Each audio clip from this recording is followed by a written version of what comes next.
It is a great pleasure to have you here. My name is Aiko Doden. I am a senior commentator at NHK, Japan Broadcasting Corporation, and I will be the moderator for today's session. The session is titled The Power Masala, Meeting India's Future Energy Needs. Masala, as you know, usually refers to a mixture of Indian spices, but it can also mean a mix of problems and solutions. In this session, we will consider India's potential for growth, as well as the challenges that it faces. We'll be trying to find the right mix, the right masala that will ensure a reliable energy supply and environmental sustainability without compromising growth. So now let me introduce to you our panelists for today's discussion. We have leading figures from the India's private sector.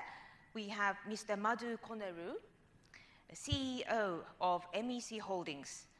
MEC Holdings is based in Dubai and operates globally in the development of mineral and petroleum resources.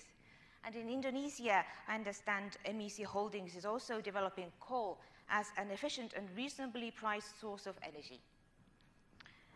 We also have Mr. Tejpreet Singh Chopra, National Executive for India of the US company General Electric. He's actively involved in the construction of nuclear power plants in India. Next is Mr. Baba N. Kalyani. Mr. Kalyani is Chairman and Managing Director of Bharat Forge, a leading Indian manufacturer of car parts and other equipment for the global market. His company is using wind turbines to generate electricity and thus reduce its dependence on fossil fuel energy. Next is Mr. R.S. Sharma, Chairman and Managing Director of ONGC, Oil and Gas Corporation India. ONGC is a public petroleum and natural gas corporation, contributing a very large portion of India's oil and natural gas production. And in recent years, ONGC has been actively involved in developing new energy resources outside India. And Mr. Tulsi Tanti.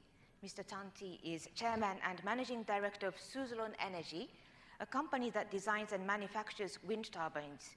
His company operates not just in India, but also in China, European countries, and in the US. Thank you all for joining the session today. Firstly, about the Indian economy.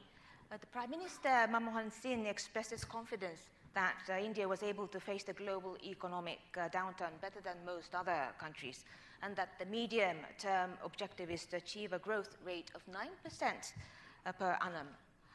May I begin by Mr. Sharma. Where does this Prime Minister's confidence come from? Well, this is, I would say, primarily based on the fundamentals. Firstly, look at it that our Indian economy, in fact, we have yet to reach the plateau where most of the advanced economies have reached. So potential is huge. And look, and the way the services sector in India has been growing, this is at a very, very fast pace. And the demand, the way it is, we say that that middle income level group in India is growing very, very fast. And as we saw that last year also, in the one of the worst of the global downturn, we find the demand for the FMCG consumer products here continued to grow. We find the vehicle sector, they registered growth even during that period. We feel the potential to grow is very substantial, and that potential is coming out due to the fundamentals, and we see no reason why there should be a slowdown. So we seem to be beginning the session with a very encouraging note. Mr. Chopra, would you agree with what Mr. Sharma has just said, that India's economy is domestically driven, domestic demand driven? Absolutely. I think, like Mr. Sharma had mentioned, the fundamentals are still strong. The demographics are strong. The economy is growing. The middle class is growing. We have a good legal system. We have a stable government. So when you put all that from a macro perspective, it's a very strong system. When you look at it from a micro system, when you look at the industrialists in this country, the entrepreneurial class in this country, the education system, and the number of engineers this country produces, I'm very confident of the long-term growth story for this country. I see. Mr. Koneru, are you observing basically the same phenomenon? True. In fact, over the last 10 years, if you see, the Indian market has increased their services from 30% to 60%, which is one of the verticals which has been helping the country in the middle class level. So the middle class income, people spending has not really gone down. It's gone down gradually, and that's one of the areas where the Indian government has been able to take advantage of by giving some of the tax exemptions for local consumption, which has helped the country to maintain its demand. I see. Mr. Kalyani, as some of the panelists had already mentioned, I understand that the number of so-called middle-class consumers are increasing, and one estimate suggests that there are approximately 20 million of them, which is much larger than Japan's population. And in the cities like New Delhi, I myself have seen large shopping malls or supermarkets where middle-income people come to purchase commodities like air conditionings or refrigerators and cars, etc., as if a financial crisis didn't even happen. Do you think this trend will continue? Yeah, I think so. You know, if you look at what's happening, has happened in the last 12 months, ever since Lehman Brothers, the Indian economy was impacted pretty heavily in October 2008. And around this time last year, we were sitting in this same hotel discussing, you know, the state of affairs of the economy, and all of us were very pessimistic. We are all quite surprised at the speed at which the economy has bounced back. And I think clearly it has happened because the government took some serious and good measures in time, in November, in December, in January, to provide the stimulus. Our banking system has largely been unaffected by the global financial crisis. So the liquidity in the banking system came back because of this stimulus, and the economy started recovering again. And if you look at the figures of the last 2 or 3 months in terms of increase in industrial production, or growth in the manufacturing sector, or just growth in the GDP, it's extremely encouraging. And to sum up and to really answer the question that you raised, will it continue? I think, as the Prime Minister said yesterday, and I personally believe this, we have a large backlog on infrastructure. And you know, we're discussing power. I think this is one of those very large infrastructure backlogs. And in spite of these infrastructure backlogs, we are growing at 6.5%, 7%, and earlier even 8 and 9%. So if we start addressing this infrastructure backlog and address it in a speedy manner, I think the growth will not only continue, but we will start probably seeing growth rates in excess of 9%. I see. Mr. Tanti, I think we've heard all the good news so far. The consumer market in India, what is the sector that is most likely to experience more growth? As per my view is this, Indian economy will not just 1 year, but year on year for the 1 decade, will continue to grow with the high growth, because yet we have not leveraged the growth of the country. The second is India is the strong future manufacturing base, yet we have not truly utilized on that. So those parts will bring a lot of growth opportunity. As you know, the Kalyani has told about the infrastructure, and that is the space will bring a lot of. As you know, we are extremely behind in the power sectors. We need more energy, because if we want to grow 8 to 9% GDP growth, we need 10 to 12% the power sector has to grow. We are quite behind on that. So that will bring also the biggest growth. And the topmost is under leverage is the agriculture sectors. So that will also, momentum will pick up, and that will bring a lot of the value in the economic growth. And the most important, our Indian systems, with the government is taking a very strong initiatives in the spending a lot of monies in the social sectors. And that's stimulating the whole economy. It's very, very strongly, because more than 400 million populations doesn't have a lot of access. So the government is supporting on that part and spending huge money on that. So that is giving a per capita, the spending capacities are increasing. So that's stimulating the lot of good economy. And top of that, a lot of good export opportunities are also growing. So that will bring a lot of business for the country, and that will drive the good economic growth. I see. So in other words, when there's a challenge or where there's a weakness, that could also turn into an opportunity. I don't see it's a constraint or challenge part is India is facing, because our banking and regulatory and monetary systems are so robust. And if we want to monitor the health of the countries, if the banking sectors are so financially sound, that's giving the robust growth of them. And in this context, where the whole global economy and financial crisis world is facing, in that environment, Indian banking systems are doing extremely good. So it's a great opportunity for the growth and continuously. I see. Well, but the India's economic growth means that there's got to be more demand in all sectors. And the biggest challenge would be that there is already a huge gap between the supply and demand of energy. The latest figure shows that there is a gap of 12% at the peak. This must be a big challenge for India's economy. Mr. Kalyani. You know, the challenge is not what the current gap is. Yeah, the current gap could be 12%, 18%, depending on which geography you're located in. The fundamental issue is India's per capita energy consumption today, when compared to the rest of the world, is extremely small. In terms of numbers, we have something like 439 kilograms of oil equivalent per capita consumption compared to the United States, which is 7,800. So we are almost 18 times less than what the best part of the developed world is. Clearly, this is an issue. Despite this low consumption, 45% of Indians simply don't have access to power. In a large part of our rural India, there is simply no access to power. And 70% of our resources for oil are coming from outside India. We don't have our internal resources. Similarly, the primary sources for energy, like coal, we have a lot of coal reserves, but much less of those reserves are really being mined. And in terms of gas, although Mr. Sharma is sitting here and he does a great job in the oil and gas sector, but clearly we have much less than what we need in terms of gas. And a little bit of nuclear that we have, most of our plants were running at very low capacity because we didn't have fuel. And this is the reality of India. So we have a gap between 439 odd kilograms of oil equivalent consumption.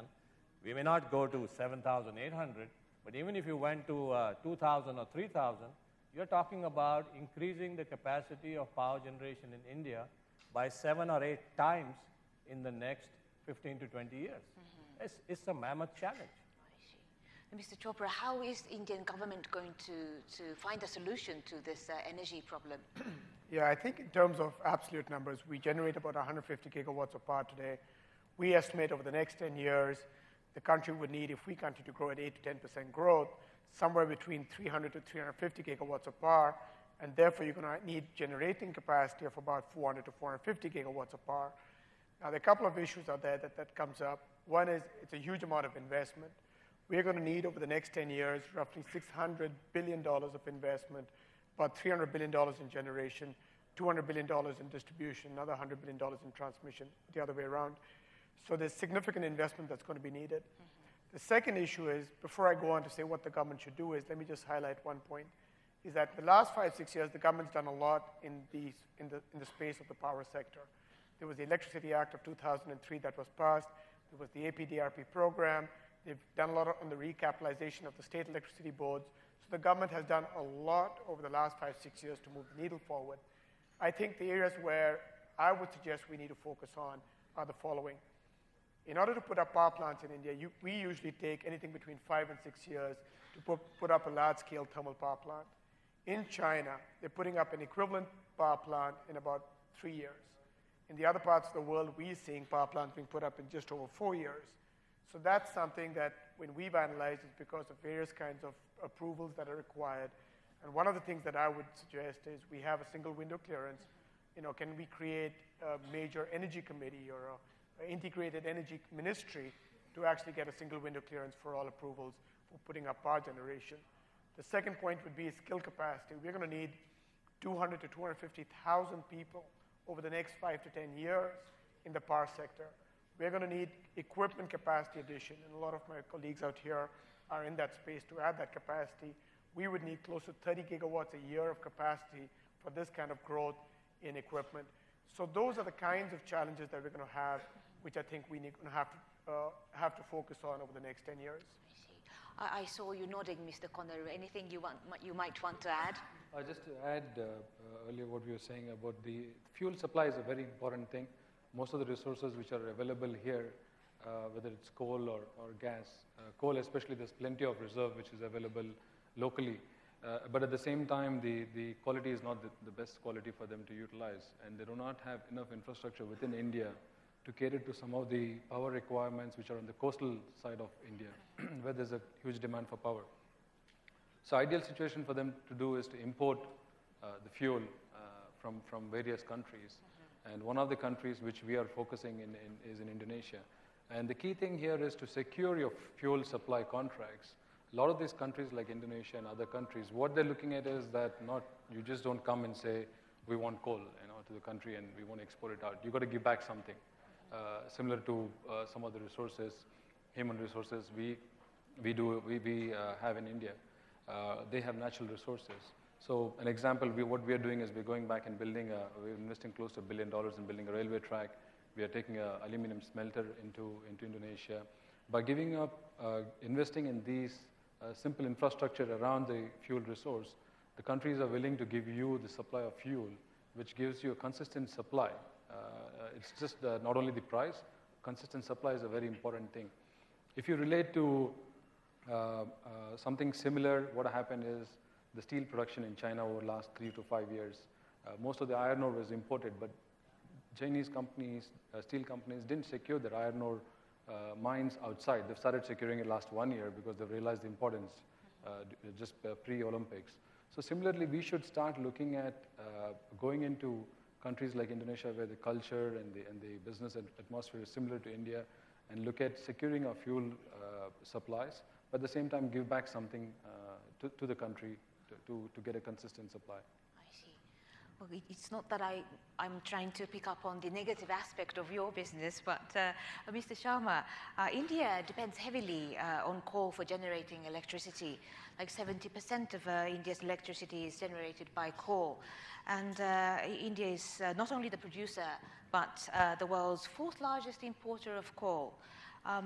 Is it not resulting in greater carbon emission as electricity output grows? Of course, that's a major concern. And I feel in that perspective that today, if we look at the total energy basket of India, coal contributes about 52%. That's about 31% is oil, 9% is the gas, and contribution from hydel 5 to 6%, hardly anything from 1 to 2, less than 2% from nuclear. And if we look at the global energy basket, gas contributes the close to 20%. I feel there's a huge potential for gas to contribute more in the energy basket, and especially for building up the power plants. And I'm happy now there are more and more the discoveries are coming. There's import of LNG regasified, this LNG getting used. And I feel that is the way forward. The more and more contribution from gas will have to come. The coal, we have to see that even it will be difficult to do away with the coal as the fuel stock for power sector also. But we have to find ways and means how do we reduce the greenhouse gas emissions, and how do we put more and more emphasis on gas. More than that, I feel we have to look beyond hydrocarbons. That is the alternatives. That is where Mr. Tanti operates. He has been doing very commendable service for the nation. We are one of their clients, though in a very small scale, and we would like to expand in the energy sector going for the renewables. In fact, I'm happy to share with this august audience that ONGC, looking beyond hydrocarbons, we have already put out a pilot of 50 megawatt, this wind power through Suzlon, of course. We are looking, and we have made a lot of advancements on this, the solar photovoltaic, and also this solar thermal engines. We are about to take up these pilots. I am meeting one of the potential, the client on the 17th of this month. Then this uranium exploration, the fuel stock for the nuclear. We are quite active in that. And I feel hydel is another area. So we have to look beyond this coal and gas, beyond this thermal, to Maybe good if for the I past. may interrupt, maybe Mr. Koneru would like to intervene here. I mean, how should India try to secure coal and control emission at the same time? See, coal, I look like the bad boy here, but black and bad, but coal is a commodity which is a must right now for India, like Mr. Sharma was saying earlier. And presently there are technologies which are coming up with regard to clean coal. There a lot of money is being spent. In fact, the Indonesian government itself has also started their own fund to invest in clean coal technologies, and we are participating in that. Would you say coal is a more affordable source of energy? Today, coal is the most affordable. It is the cheapest source of energy, but not the best. But at the same time, if you look at it, India's requirements of power is today, not tomorrow.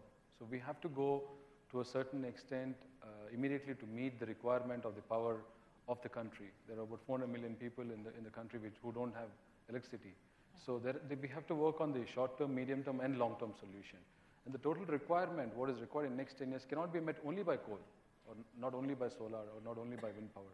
All three have to play nuclear. All of them have to play a component in making sure that the power comes into production.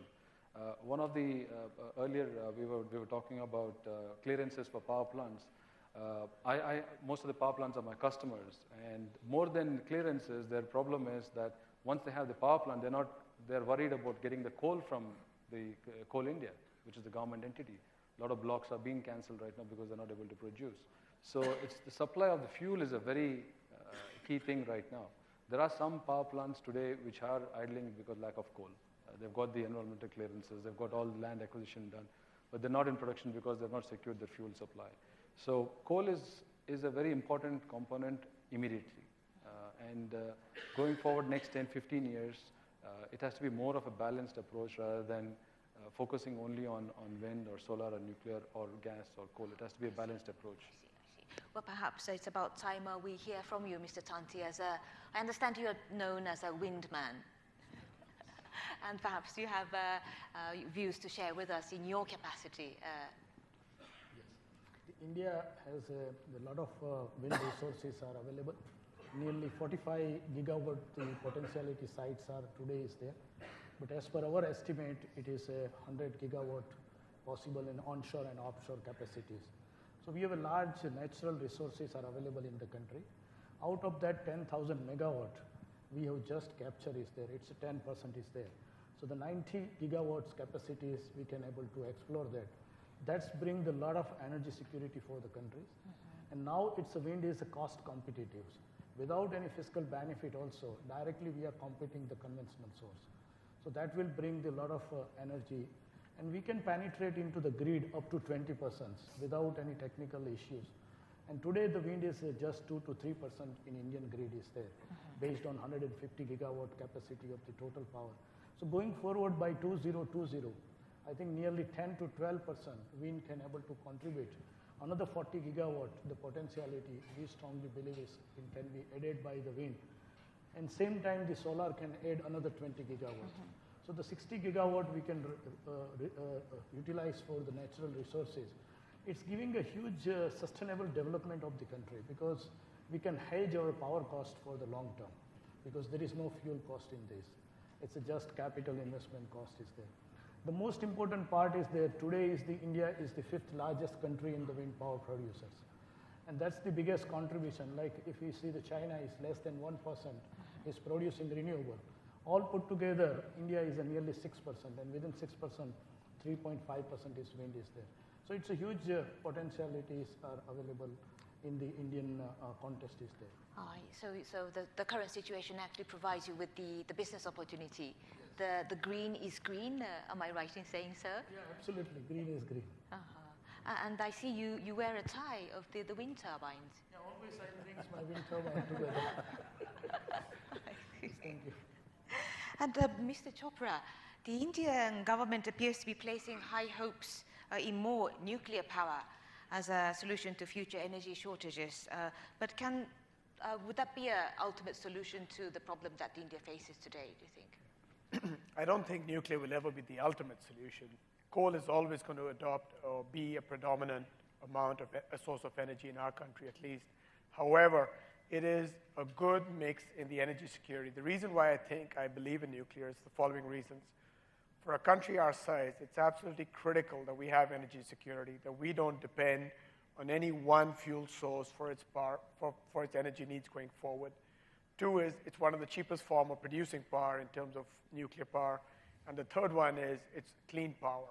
So when you put all those three together, it's critical that this country invests into nuclear energy. I think what I get very encouraged is the fact that the Indian government has been very progressive. They've already announced that they'd add about 30 gigawatts of nuclear power, and they're looking to set up, 4 new sites of about 10,000 megawatts each. So I think it's the right form of a source of energy, given the energy security mix that we need for this country. So diversification of energy supply actually will bring about energy security. Absolutely, because if you think about it right now, carbon dioxide emissions in India is about 1.6 billion tons. This is going to increase by 2030 to about 5 to 6.5 billion tons. So unless we start taking actions today to make sure we move towards more cleaner sources of power, we're going to be getting into really difficult situations later on. Two is it's much cheaper to try to fix the cost today than wait many years from now to fix the cost of producing clean power. Well, we'd like to go into the final segment of a discussion, which is about India's role today in terms of global warming. Growth in energy consumption can result in increase in greenhouse gas emission. And the final segment of our debate will be on climate change and India's role. The latest IEA, International Energy Agency report says that India has become the fourth largest emitter, along with Russia, surpassing Japan. May I go on to Mr. Chopra? I want to, international community seeking to find a post-Kyoto framework, and one of the focal points of the discussion is whether or not emerging economies like India or China should be bound by the norm. What is your reaction to this? Right. Like I mentioned to you earlier, I think it's absolutely critical that we try to attack the problem today rather than wait a long period from now. The second problem is it's a global problem. It's not an India problem, a China problem, or a West problem. It's a global problem, and therefore we absolutely need a coordinated approach, a global approach, to try to tackle this challenge. Three is there has to be a partnership approach between the West and the developing countries, a partnership in terms of sharing technologies, at the same time protecting IP. Maybe there's some mechanism where we create a fund so that the developed countries can subsidize or grow renewable technologies in the developing countries. So it has to develop, or we have to develop, a global coordinated regime and an ecosystem to ensure that we develop a framework for going forward in terms of clean energy and environmental concerns. Mr. Kalyani, do you think that is feasible? Yeah, I think it's feasible, and I think if you look at the directions the government of India is taking and some of the recent announcements that they have made, the solar mission, for example, it's exactly the step in that direction. Moving towards better technology in thermal power plants. I mean, irrespective of what we say, for the next 10 to 15 years, India's dependence on energy is going to come out of coal. And clearly, if you continue to burn coal the way we are burning today, then I think there's a serious problem that's going to emerge going forward. There are technologies available, for example, supercritical thermal power plants, which have much less emission of CO2 compared to what we have today. And the government is moving in that direction. I think very soon you will start seeing regulatory processes that regulate the use of technology. That means you don't want to use technology that is creating a lot more problems as far as climate is concerned.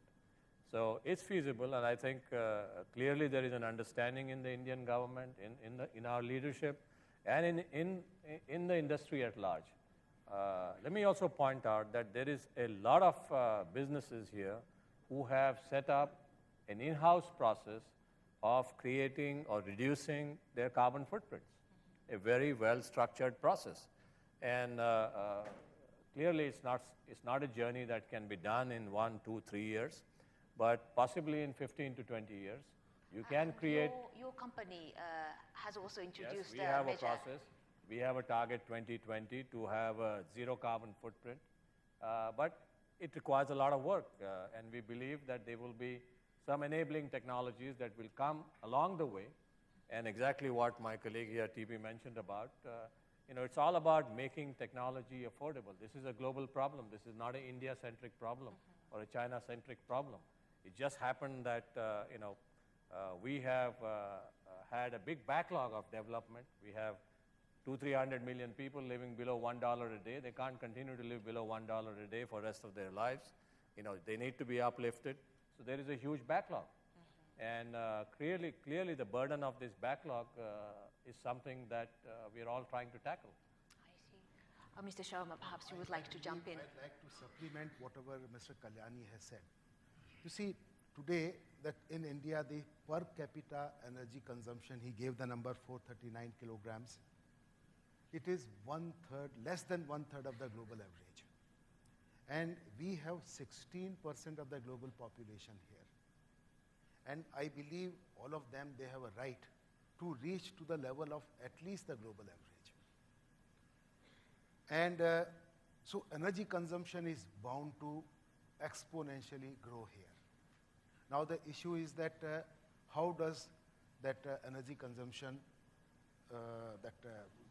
grows with the optimum level of this GHG emissions. So I feel that technology has to play a very, very vital role.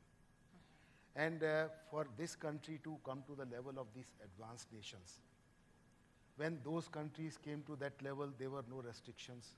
So I believe this country also has the right to reach that level, and in case if there are certain restrictions, so that has to be restrictions, the cost of restrictions have to be globally shared. I believe that is very, very vital. But I must say that some of the responsible corporates, like Mr. Kalyani said, I must say ONGC also, we have unilaterally put in place various initiatives to reduce carbon emissions.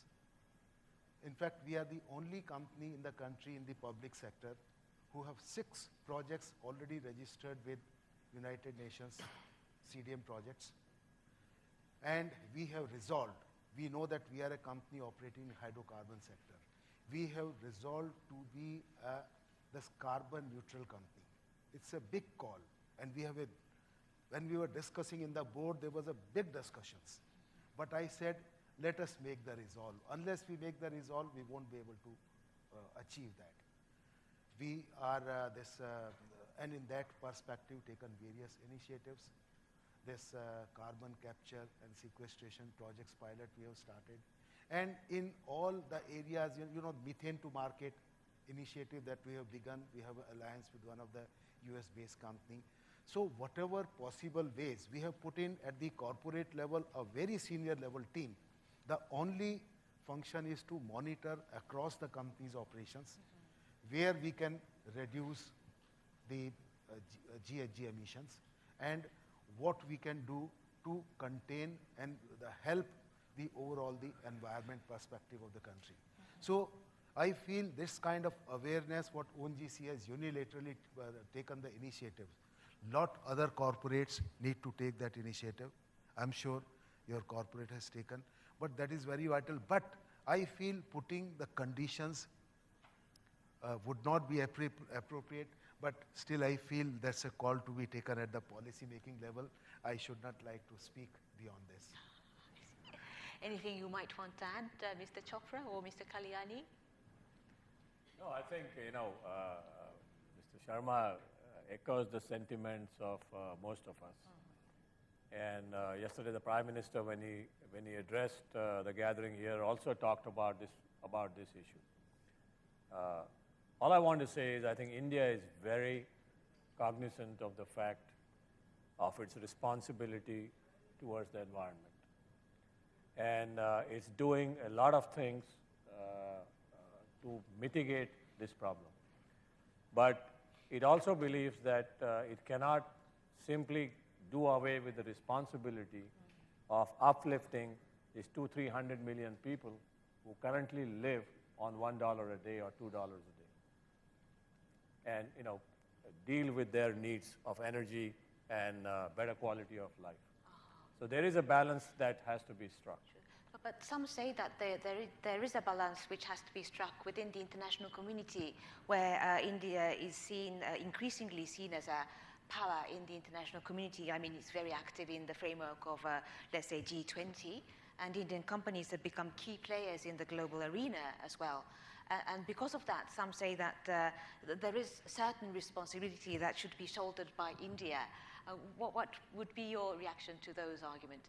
Well, I think India is shouldering that responsibility. I mean, the very fact that we have all these initiatives, the solar mission, which is a very large initiative, large investment, our program in the renewable space, as Mr. Tanti talked about, there is a large potential of maybe 10, 15, 20% of our energy coming out of the total renewable space, which includes water resources, wind resources, solar resources, etc. So a lot of these things are going on, but you still can't wish away the fact that you have 40–45% of your population which simply doesn't get to consume energy. You can't wish away that fact. You cannot say that, in the rest of the world we will have 100% of the people who will get energy, and in this part of the world only 50% of the people will get energy. It just won't work. And Mr. Chopra, you want to What I was add just going something? to add was the fact that we predict that over the next, from 2010 to 2030, India is going to require investments in clean technologies and renewable energy somewhere between 600 to 750 billion euros. So that's about 18 billion euros a year. And therefore, it's critical that we find a mechanism where governments around the world partner not only from the funding perspective, but also from a technology perspective, whereby it's in our interest in the global community to develop low-cost, renewable, clean energy solutions to then share that burden with these kinds of countries. So I think we have to think a little out of the box to create funding mechanisms to make sure that certain low-cost technologies get to where the need is. So, Mr. Koneru, it does seem like we've got to find the right mix. It's not an either-or issue, it seems, in terms of energy supply. Yes, it is. We've got to have the right mix. One of the other points is that for us to deliver, whether it is solar or coal-based power plant, or the roads what we're trying to build, and the infrastructure we're trying to build in India, requires money. And most of this money has got to come through foreign investment. And if it's going to come from developed countries, they will be restricted from putting in the money if we don't, not as conditions, but we have to comply to certain standards for us to attract this kind of investments into the country. And so we can't go all throughout as coal, but at the same time, like Mr. Kalyani was saying, that we need to take care of the existing requirements. So it has to be a very balanced approach, which I have been saying from the beginning. I mean, till today, US is developed countries. Until now, they still produce 500 million tons of coal. India produces about 400 million tons of coal. And we don't see it going down. So the same way, we will have to continue using coal, but we have to start working towards complying to certain standards without conditions so that we achieve the 9% growth. After we achieve a certain growth, we can start looking at the better options. Right now, we've got to go with certain options which are there in our hand right away. Mr. Tanti, it is quite demanding to sustain growth while at the same time reduce carbon emission. Do you think that is, how can India make that compatible? I think India has a great opportunity because currently we are not producing too much carbon. If you see the per capita is just 1 ton. And if you see, the highest in the world is 21 ton. And if you take in a percentage from the China and US is somewhere is 20%, where India is a 5%. So we are quite behind is there. So the per capita, the carbon production is very, very low is there.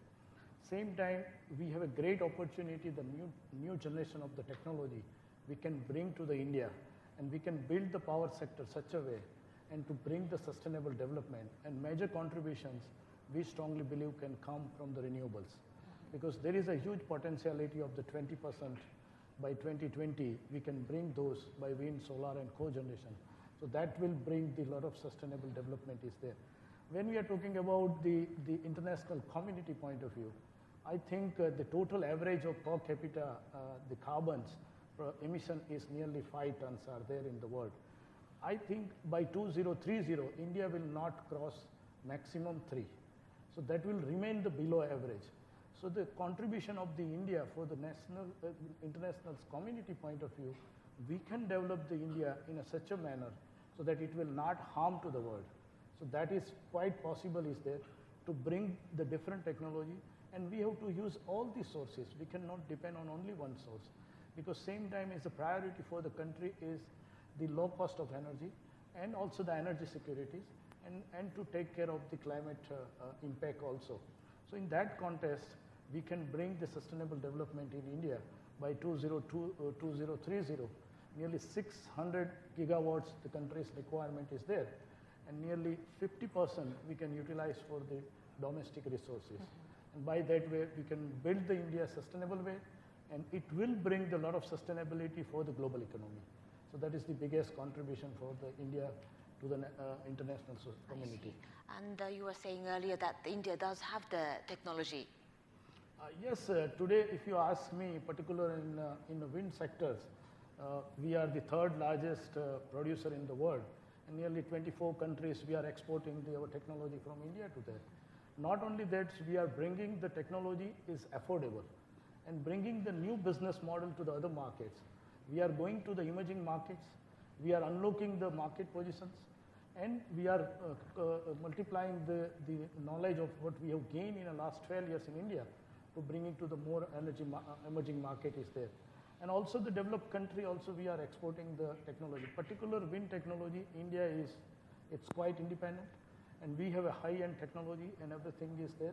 But till a lot of innovation and developments we have to do, and that's we are bringing going forward.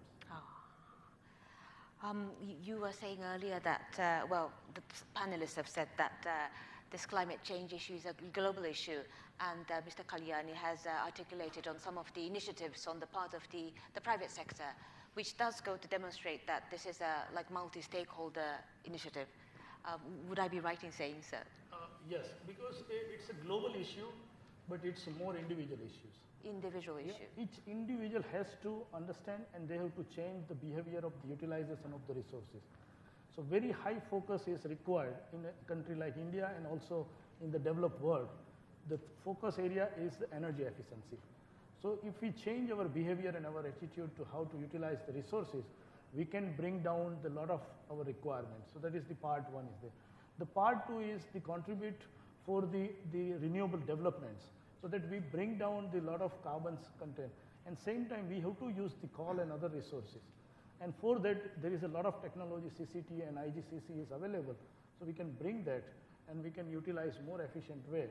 But it is a very important individuals, each company point of view, they have to focus on energy efficiency, and also to bring the lot of new infrastructure should be the green way. The new buildings and new transportation systems. But that comes at a cost, no? I don't see that is too much expensive compared to the climate risk. So we have to trade off whether we need a sustainable development of the global economy, or whether we have to go in a high growth and then we have to face the certain situation. Because the carbon content in the environment is 380 ppm today is there. If we continue and if we are not taking those issues, by 2050, it's a 600 ppm. That will be the disaster point for the world. So it's not, we are not truly building our economy and not giving a better world to our children. So we have to trade off, we have to invest something. But that is bringing a lot of sustainable development for the local economy and the global economy. Anything you might want to add, Mr. Sharma? Well, I quite appreciate what Mr. Tanti has said, and one thing very positive I must share with you, that the awareness, the overall awareness in the country, especially amongst the corporates, is quite substantial. And I feel that is a very, very happy sign. There are certain, constraints, limitations, which have been described by the other panelists. I wouldn't like to repeat that. But it is, I'm sure, everybody realizes that we have to that work towards reducing this greenhouse gas emissions. We have to work towards reaching carbon neutrality. And once the responsible, the corporates like us, like Bharat Foj and other the companies, they are working, I feel that is everybody, that contribution in that direction is very, very vital. And as it is, I hold very strong views that fossil fuels cannot solve all the energy needs of this country in times to come. We have to look for alternatives. We have to go beyond hydrocarbons. Within the hydrocarbons, we have to look for cleaner technologies, coal bed methane, underground coal gasification, into UCG. We are, in fact, to share with you that my company is working in all the areas. This, the initiatives on the nuclear, wind power, and this solar, the clean gas, the opportunities. So we know today these technologies are expensive. And that is where we feel that, and we request the advanced world to help the emerging economies like India in terms of technology. Transfer of technology. Yes, transfer of technology, so that we can achieve our these targets and aims in producing that clean energy at an affordable cost. Let me just add one point out here. The fact that the discussion's been focusing on technology solutions. I think in a country like ours, it doesn't just have to be a technology solution. Even basic things like improvement in agriculture, yield, drip irrigation systems, forest management can make a significant difference in reducing carbon dioxide emissions in this country.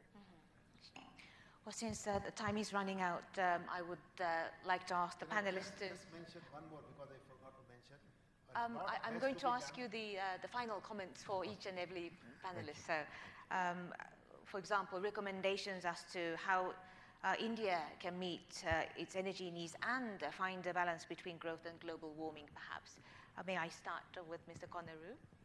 Yeah, India is, we're talking about the relationships with the outside world.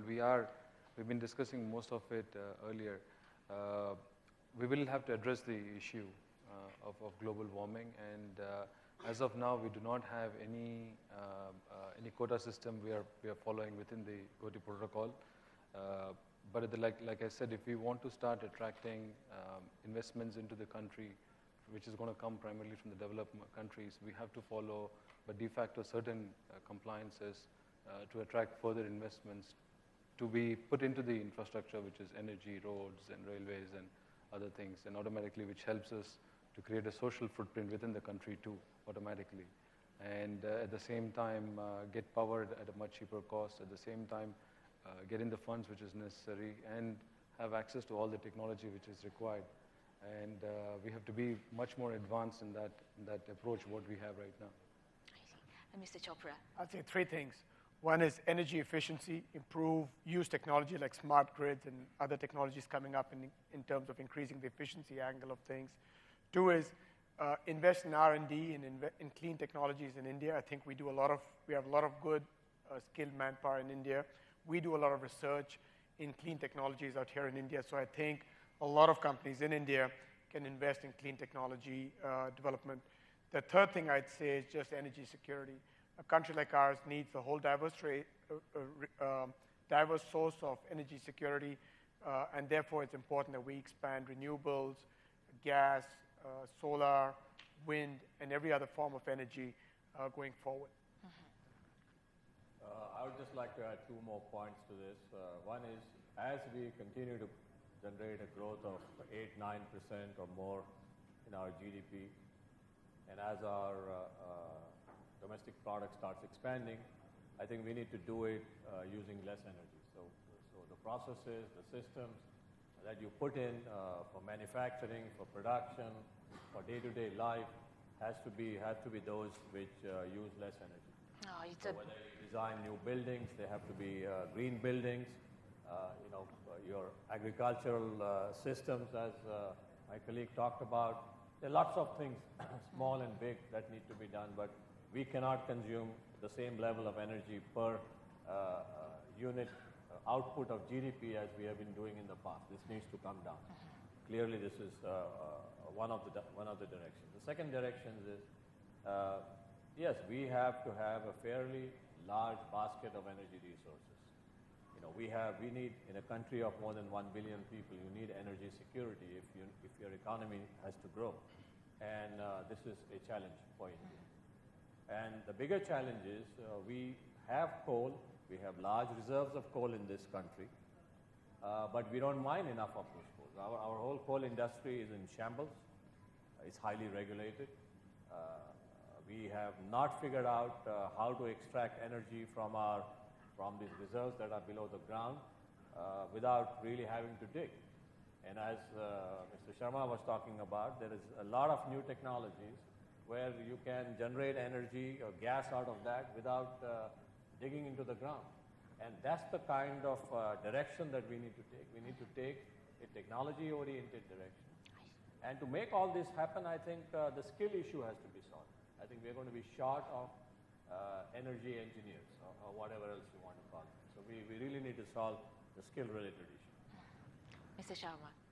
I'm very happy my other co-panelists made my job easier. What I'm missing out, the demand side management.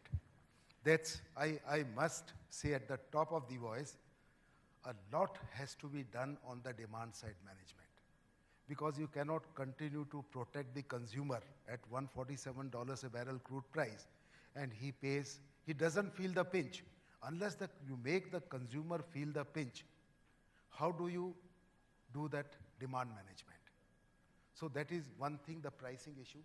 The pricing issue should be done, of course, there's a larger policy level, but the economy has to definitely look into that, how to contain the demand and bring efficiency in operations. Efficiency in operation, one is that awareness. Everybody, unless consumer, must feel the pinch, so he has to switch off the air conditioner when leaves the room.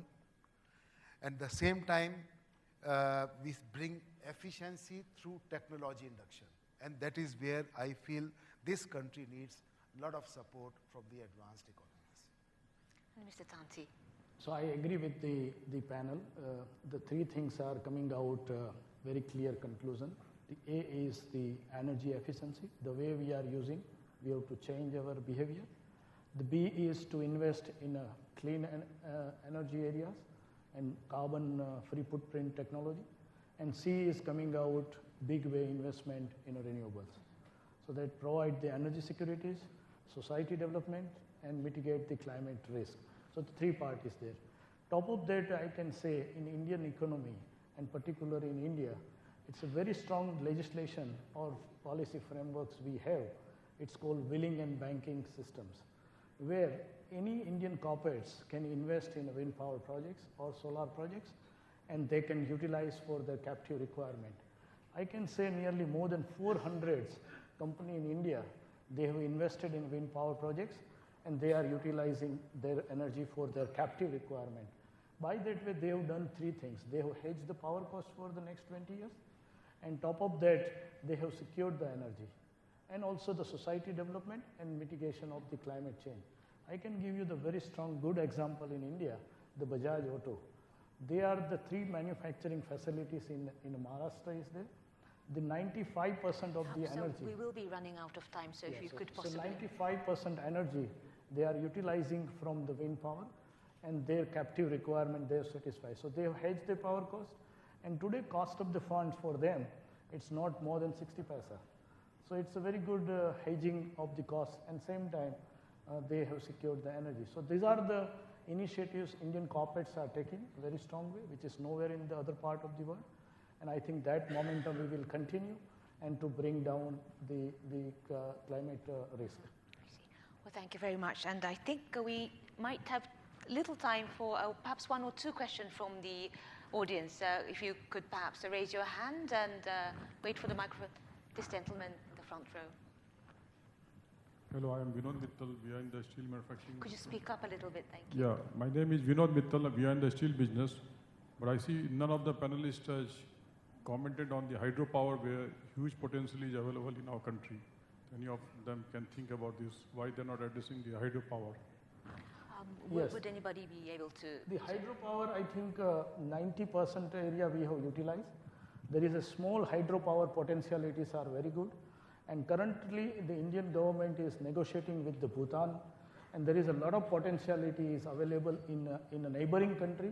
So we can explore those hydropower and to bring the energy to the country. But most of the country's hydropower we have utilized. But there is some small hydropower potentialities are increasing. I see. And perhaps one more. Anybody in the audience might want to ask a question? No more? Well, everybody's being very cooperative today, it seems. So I'm afraid the time is up, and I would like to thank the panelists for sharing their insights with us, and also thank the audience for their contribution and cooperation. The Indian economy, because of its scale and the speed of its growth, is attracting global attention. And how will India blend its special power masala, a solution that combines a reliable energy supply with environmental sustainability without compromising growth? The world is eager to learn that recipe, as that masala may also be the key to revitalizing the global economy. Well, that's all for this edition of Asian Voices from New Delhi, and we'll see you again in January. Thank you very much. Please give a big applause to the panelists. Thank you very much.